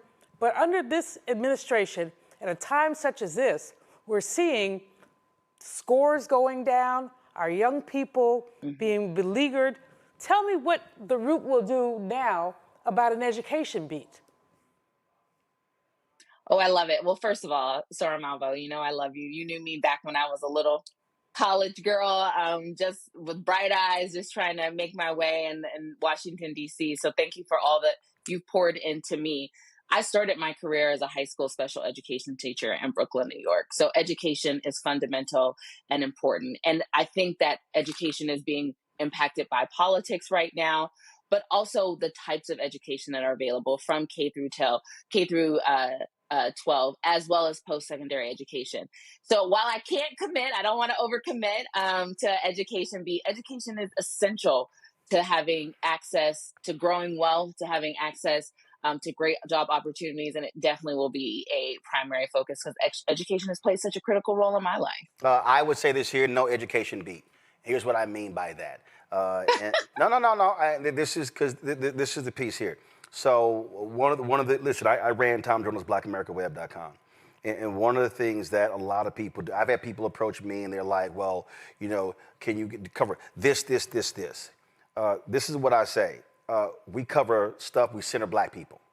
Now, we're going to cover a lot of stuff. But the problem is that when you start trying to do beats, listen, that's a lot of people. Because now you start talking about business, politics, this, as opposed to, no, we're going to integrate the coverage all in. Because one of the biggest, you talked about it earlier, and this is one of the biggest mistakes that a lot of people make. And I said it when I said inflow and outflow, for the people who don't know what that means, that comes down to expenses and revenue. The greatest failure to most businesses, especially when we talk about media businesses, is that there are people who love the content who don't know jack about the business. And the reality is the business is what drives it. Listen, my whole thing from day one was I didn't want to have 2 great years of Roland Martin Unfiltered and then be able to say, oh man, we had a great 2 years. No, I want to be able to say, we want to get to year 5, 6, 7. We're in the 7th year now. We're actually in our 8th year because we already had our 7th anniversary, but then 10, 15, that's how you actually do it. And so many people I've seen, and I've talked to too many people, they did not focus on the business of the business. They fell in love with the content, expenses, cash was being burned, and I'm sitting there going, you ain't gonna be around if you don't focus on the business. And so you can cover all of these things, in covering a variety of things, but it's just been so mindful of every single penny. And I would dare say the most difficult thing for any entrepreneur is to tell yourself no. Because people say, we should cover this, cover that. No, we can't afford it. No, can't do it right now. The answer is no. And other people are like, well, but and this is what I tell people who are owners, you are an ATM machine. Everybody around you is pulling cash out of you. You're the one who controls how much money gets pulled out. And so That's just so that's why I would say, when that's why I asked the question, what's your lane? Lock and load on lane, and then methodically take it out from there.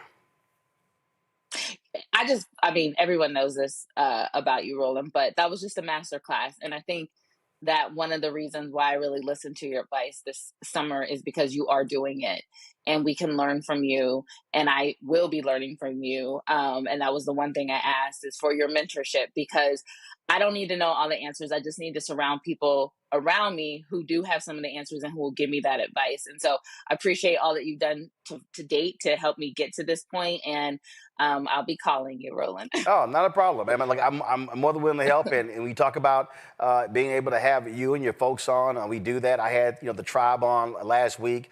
I've reached out to some other people as well, because what I also, and I've said this a long time, the reality is, when you talk about a Black-owned media collective, there are people who are doing things in different spaces. No one group can do all those things. And so the reality is, if it's like, yo, come on, promote your stuff, I have ProPublica on. And so it's like, hell, if I have them on, I have other people on. And so that has to happen, because we have to build the ecosystem. And then we also, when it comes to the money, go to the table in the aggregate as a collective, because if the root goes in alone, if I go in alone, if someone else goes in alone, now all of a sudden they can isolate us. But when we walk in as a collective, now we're walking in with a much larger audience. And listen, we can figure out how to divvy up the money. But the whole thing is, we know the political ad money. We know these ad industry, they want to screw us. Black-owned media gets 0.5 to 1% of the $350 billion spent every year on advertising. The federal government spends $1 billion a year on advertising. Black-owned media gets 1%.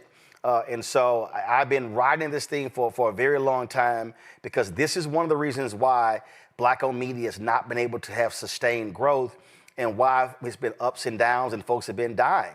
And listen, it's one thing to go out, to go get investment money, and people say, hey, I want to, get an equity stake. That's fine. That means nothing if I can't grow the business. And that's right. And I tell folk, no, I need contracts. I don't need access to capital. The capital I need are actual contracts, ad contracts, because that's how we can build and grow. And so that's just sort of just where we are. And so I think you're absolutely smart, studying the business, understanding the business side of it, and methodically doing the content side is all that's important. So that's just sort of where we have to be in doing this, because, and I tell people, I am absolutely scared to death. And I tell people, because we are moving towards a place where Black-owned media simply is withering on the vine. And people think, oh, yeah, Roland, you say that. I'm like, no, you do not. We will rue the day when we are having to beg somebody to cover our story. Yes. And that's absolutely scary. So that's why we made this move. It is.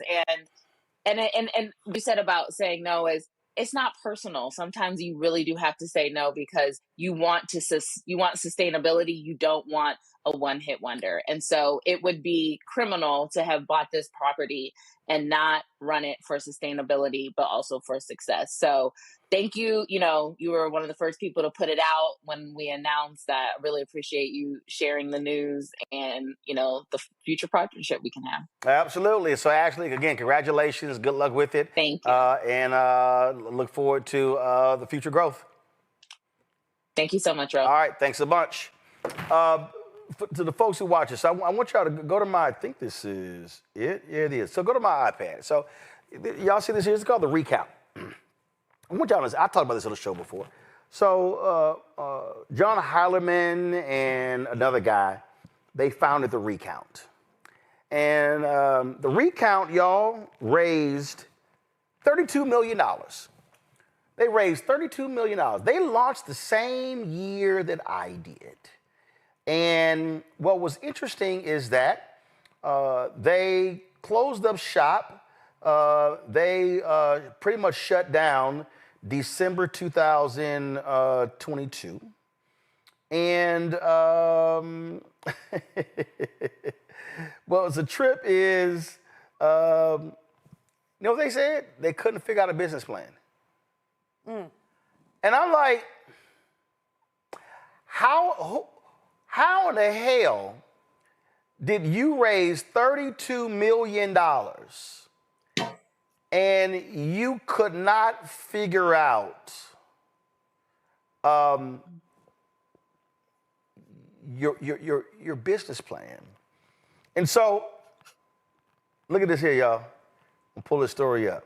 This is from March 2020. The recount raises $13 million in Series A round.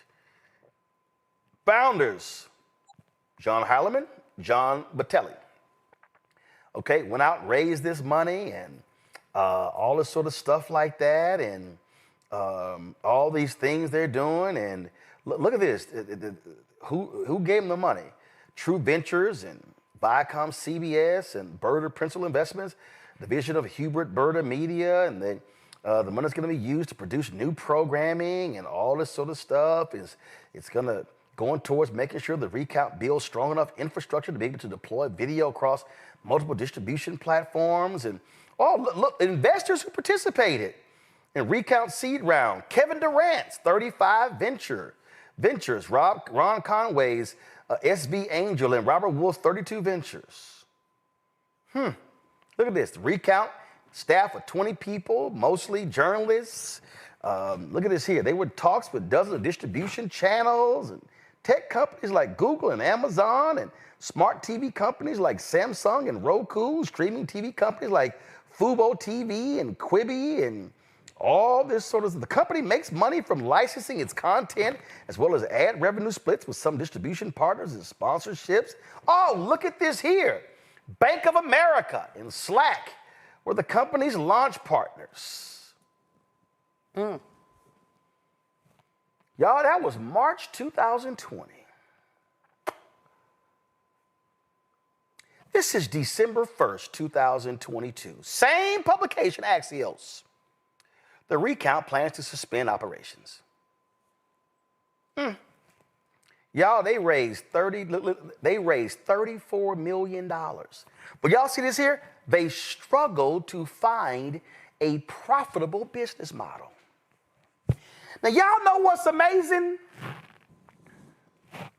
Y'all know what's amazing?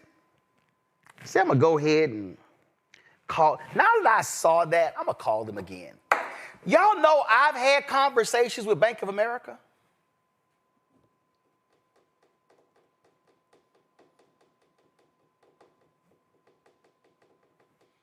Has Bank of America ever advertised with us? Nope. Nope. So Bank of America, I just want y'all to understand here. Bank of America and Slack advertised with a startup digital property that had no track record, that had no following, and that after they raised $34 million, they could not figure out what their business plan is. But see, we launched in 2018, just like they did. September 4th, 2018. They were never profitable. Do you know when we became profitable? March 2020. We've been profitable ever since. Now, let me help y'all out. Profitable doesn't mean, oh my God, you're bringing in 20, 30, 30, 40 million extra. No, profitable means is you made more money than you spent.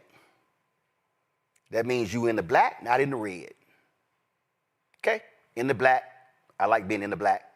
Being black in the black and not in the red. But here's the point that I'm making for y'all. See, white media companies like this, because they went out and got these big investors, a Bank of America would give them advertising money. Right now, I've done a pilot for a business show. I would love for Bank of America to say, we're going to be the year sponsor of your business show. Here's $2 million. $2 million, y'all. We could produce that weekly business show, 45 to 48 episodes a year. Yeah, we can do that. But see, this is the reality what black-owned media has to deal with. That a recount could raise $34 million And matter of fact, I don't know, Kevin Durant, I don't know who at your investment firm, I don't know what they were doing, but I could have told them that ain't smart. And do y'all know what they had at the end? All they had left, all they had as an asset at the end, y'all, was a Twitter account. And let me help y'all out. They had a Twitter account of about 300,000 followers. They were purchased by pennies on the dollar in January 2023. In 2 years, all they added was some 20,000 Twitter followers. That's it. So I hope y'all watching, y'all understand what we in Black-owned media have to deal with. I hope y'all understand the hoops that we have to jump through. I hope y'all understand when we go talk to the pharmaceutical companies that market a lot of drugs to Black people, and y'all see they ads on ABC, NBC, CBS, MSNBC, Fox News, CNN. When you were talking about financial institutions, Bank of America, Wells Fargo, JP Morgan Chase, and I've talked to all three of them, nothing happened. When we talk about the ad agencies, Omnicom, we start talking about Group M. Group M has given us the runaround for 4 years. Awful. Even when they had a Black CEO, we got zero from Group M. Horizon, all these agencies, nothing. And then y'all wonder, man, I don't understand. Why they can't have this? Why can't they have that? Because we get frozen out of the money. So it's one thing to launch a Black-owned media product. It's one thing to purchase a Black-owned media product. But the question is, how do you stay in business? And make matters worse, in this anti-DEI world, I'm telling y'all right now, I know a number of Black-owned media companies that are gasping for breath because DEI dollars. Let me be real clear, y'all. I need y'all to hear what I'm telling y'all. They were not getting advertising dollars. They were getting DEI dollars. And so let me explain to y'all what that means. When I ran the Dallas Weekly, the late Jim Washington was the publisher. God rest his soul. And we were sitting there talking, and Jim said to me, he said, Mr. Martin, why are you always trying to put my friends out of business? I said, Jim, because it's very simple. Dallas is not big enough for 7 Black newspapers. We need consolidation, Jim. I said, here's the problem, Jim. You're not getting advertising dollars. He says, what do you mean? I said, Jim, you're getting community relation dollars.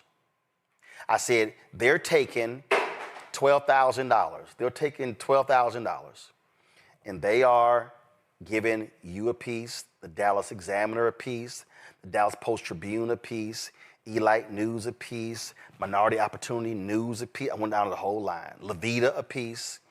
I said, but that's community relation dollars. That ain't advertising dollars. I'll give you an example. My frat brother Todd Brown, when he was running Ebony, that's what he told me. Ebony was getting I'm about to mess y'all up.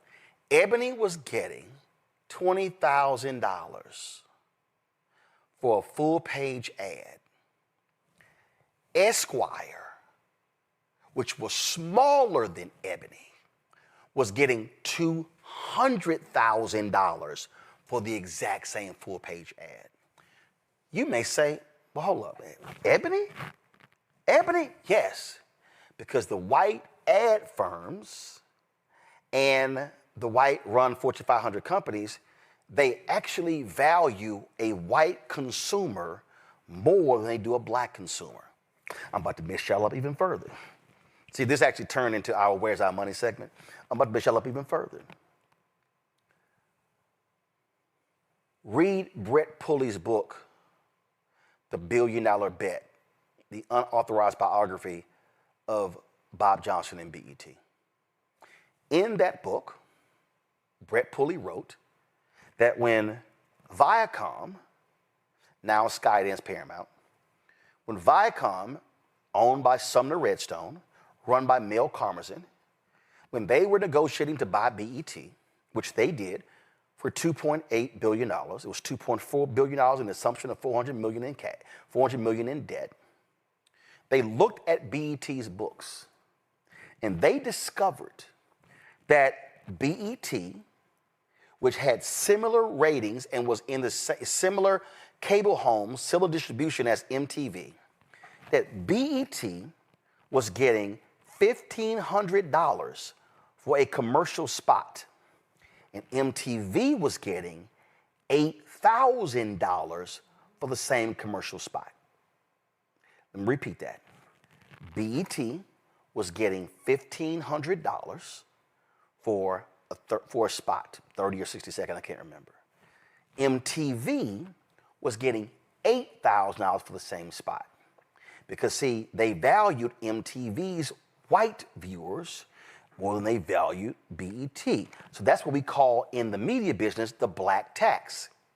So there's a 60 to 65% black tax, meaning if you're black, they're going to give you 60 to 65% less than they're going to get white people. Now, I'm about to really mess y'all up. Now, I want y'all to hear what I just told y'all. BET was getting $1,500. MTV was getting $8,000. So that means that's a $6,500 difference. Y'all, that's huge. Now, what happened?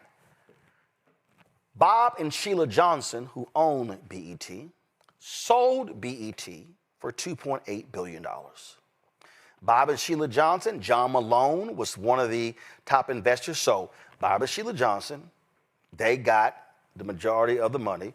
John Malone made a whole bunch of money as well. So I think they got 1.3, 1.4, whatever the number was. He got like $1 billion. That's how the money got. And then you had some people, there was some people who owned some equity stake because BET was private. They went public. And then Bob Johnson took them back private. Okay, so that's what happened there. So here's what was crazy. I'm about to mess y'all up. A lot of y'all have been mad that Bob and Sheila Johnson sold BET. A lot of y'all been cussing, yelling, and hollering.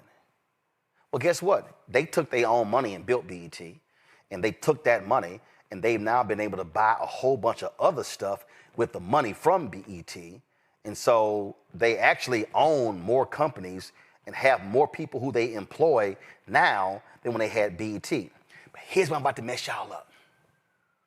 If Bob and Sheila Johnson had gotten fair value for BET's ads, Bob and Sheila Johnson could have sold BET for the same $2.8 billion, but only sold a third of BET, and they could still be owning it.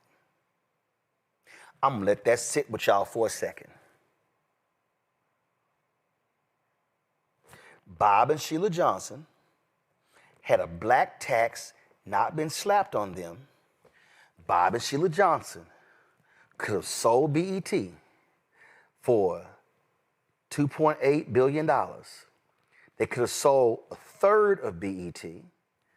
They could have kept 2/3, meaning BET's value really should have been not almost $3 billion, but BET's value should have been $9 or $10 billion. So if there was no black tax, BET would still be black owned, and they would have made the same amount of money and would have been able to buy all the stuff that they bought and still own BET. But because of the black tax, they couldn't. So when these Simple Simon Negroes are yelling, Mike, you got $350,000 from the Kamala campaign for advertising. But y'all didn't ask, where did the other $1 billion go? Y'all didn't ask, wait a minute, how much money went through all these white ad agencies, and did any money go through a black ad agency? 2 small amounts of money. Y'all ain't listening. So the Simple Simon Negroes were yelling, you got $350,000 from the Kamala campaign. And by the way, the only reason y'all even know how much I got is because I told the Kamala campaign that they white ad agencies can go to hell because they were lowballing me for ads. I said, y'all gonna pay me direct. I knew it was gonna show up in a FEC filing. I knew that, but I didn't give a damn. I was not gonna be shortchanged by the white agency. And in fact, it was supposed to have been at least 700,000. And they played around in the last 45 days and didn't come through. Because the 350 really was June through September. See, y'all ain't listening to me. So when we talk about black-owned media, and y'all wondering why we don't have 30 and 40 and 50 and 60 people, y'all wondering why, well, man, if I go get a job there, I don't have health benefits and dental, I don't have 401k and retirement, because we literally can't afford it. I'm just being straight up with y'all. Y'all need to understand what's going on here. When we are frozen out of the advertising dollars, you can't build and grow. So you can go out and raise money. You can go out and you can get private equity. You can get venture capital. That don't mean nothing if you cannot build your business on the advertising side. And so when y'all hear, and it's the last point I make before I go to Julian and Rebecca. So when y'all see me post, when we are calling out brands for not advertising with us, Pepsi, when y'all see us calling out brands, JP Morgan Chase, Bank of America, Wells Fargo, Clorox, products that black people are buying, when y'all see us doing that, I'm gonna need y'all to respond the same way y'all do if I post some shit about LeBron, Michael Jordan, Beyonce, or Tyrese, or something, entertainment and sports. Because see, if they look up and they see, oh, damn, this thing did 40,000 likes. Oh my God, that post had 5,000 comments. They gonna do the math. But see, when you only have 20 or 30 likes and 5 or 6 comments, you know what they say? Oh, we ain't worried about that. We ain't worried about that. We good. Somebody in the chat just said F, Pepsi, BOA, Clorox, and Wells Fargo. Now, if you see how much money we spend with them, y'all need to understand, black people, oh man, we are some amazing consumers. But Dr. King said on April 3rd, 1968, in his last sermon at Mason Temple in Memphis, he said, black people individually are poor, collectively represent one of the largest economies in the world. We must move as a collective and to achieve action. Black-owned media can only survive if we move as a collective in demanding our fair share of dollars.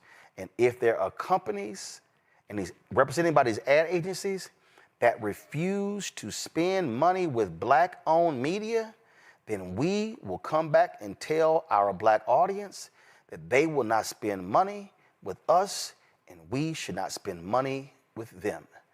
That is the only way this is going to change. Julian, you first. First of all, Roland, thank you for that sermon and that reminder of how black-owned media thrives and for calling out these companies that do not support us. I was talking to a friend the other day, and we were talking about what would happen if black people just stopped spending money. And we just said, you know, you got to eat, et cetera. But for a day, a week, whatever, they need to understand the power of our collective. And they don't understand it, or they do understand it, but they dismiss it because we allowed it. The best number you gave me in that conversation was the 1,500 for BET ads and 8,000 for was MTV ads. That multiplier. And that's a multiplier that black people deal with every single day. We deal with a multiplier of getting less, but being required to do more. And so everybody who is listening needs to do about a couple of things. Number one, Stack your money. A recession is coming. Stack your money, and don't buy this frivolous BS that these folks are pushing on you, pushing on you, pushing on you. Number two, what are you doing? Susan Taylor used to always say to people, what are you doing with your people? That would be how she often opened a conversation. I will ask you that. What are you doing with your people? And what are you doing if you're watching with, to, for, and about Roland Martin Unfiltered? And I'm not saying this because I'm sitting here. You know, Roland and I, we go back. But I would say this because this brother brilliantly has created something out of nothing, you know, taking straw and turning it into bricks. And the question for y'all is, what are you doing about it? It's just so important right now, especially at a time like this. Sister Ashley, what she's doing with the Root, at a time like this, we need to be informed. You're not going to get your news on CNN and whatever else. We're certainly not going to get it on Fox. This is a call to action, folks. Yep. It's a serious call to action. Rebecca. We talk about this for years. We're in a fight for our community, and we're in a fight to make this country live up to its promise to us. So that said, all of us have our parts. So for those who don't have the disposable income, like, subscribe, share, let people know to watch the show. Your eyeballs and comments matter. For those who have discretionary budgets, if you cut the cord on Hulu, on Disney, and now you have extra $10, $15 a month to give, then you can subscribe and become a member of the Bring the Funk Club. There's all sorts of ways that all of us can be a part of the solution here. And finally, Dr. King said something. He said that budgets are moral documents. So shame on those companies who have decided that their ethos of their company doesn't include supporting and investing in Black interests. And again, folks, here's the whole deal. No one, no political ad buyer, no ad agency can say that, well, we don't have the numbers. Oh, we do. Oh, we do. And we're about to hit almost 2 million YouTube subscribers. We've been doing that, and I'm gonna show you here, right here. Give me 1 second, because it came out today. My guy Keenan hit me with it, and y'all know, every week YouTube shows their top podcast, and shows you what the numbers are. Go to my iPad, and so this is for the week of September 29th, October 5th. This is the most popular podcast shows on YouTube. And when you see here, when you look at those folks who are African American, guess what? You see right there, you're gonna see here Nightcap with Shannon and Ocho. You're gonna see this conservative dude. You're gonna see Club Shay Shay. You're gonna keep going here, and all of a sudden, right there, number 51. The highest we've ever been was 40. Number 51. So no one can say we don't have the audience. We don't have the audience, don't have the numbers, don't have the reach, everything you need. And so here's the thing right here. I'm gonna go ahead and show y'all these here. And I want y'all to understand what I'm about to tell y'all. And I'm about to call their names specifically. And I'm gonna add one more, because I think Group M is under one of these here. Let me see who owns Group M. Give me 1 second.